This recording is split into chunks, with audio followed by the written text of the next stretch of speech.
Il-minuta tibda issa. Barnaby Barford, artist.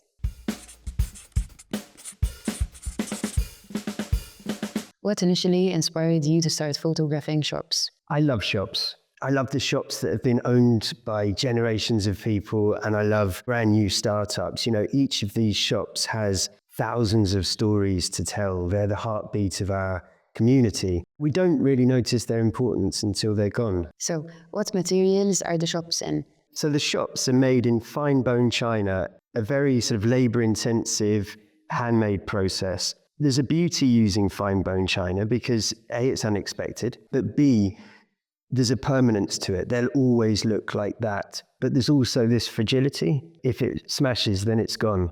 And why Malta Gozo? It was a unique opportunity to explore a whole country. You can learn so much about a society. We learn about our aspirations and our needs and our desires. All of these quite sort of nuanced and difficult things to discuss, but when they're spoken about through shops, we all have such a personal relationship with them that those stories come out naturally.